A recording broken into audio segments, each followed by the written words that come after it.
Балалар, біздер қазір асық сөйлейді ойын ойнаймыз.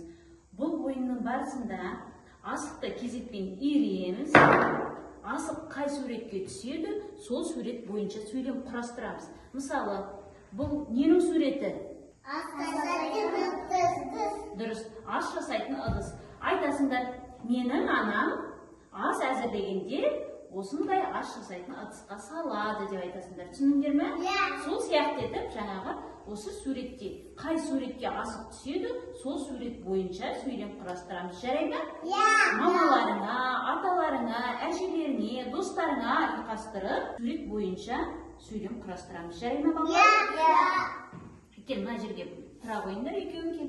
Аянырмен Әбірке, енді Еркерен сен бастап үйре ғой, мына жерге тұра ғой. Үйре ғой. Қайтадан үйре ғой, ортаға түсті ғой. Бұл ненің суреті? Қоржын. Ал қоржын туралы әңгіме құрастыра ғой. Қандай әңгіме бар? Үйде осындай қоржын бар. Дұрыс. Ал келесі Аян сен үйре ғой. Бұл ненің суреті? Тақия. Тақия туралы айта ғой. Адамда тақия бар. Дұрыс. Келесі Әбірке.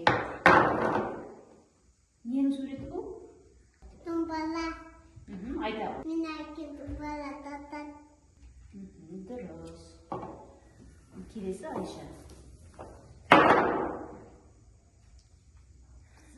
Бұл ненің суреті? Бауырсақ. Ал бауырсақ туралы айта ғой. Мама бауырсақ пісіреді. Сонасына береді. Менің мамам бауырсақ пісіреді, соны бізге береді дейді. Өте дұрыс. Жарайсыңдар балалар.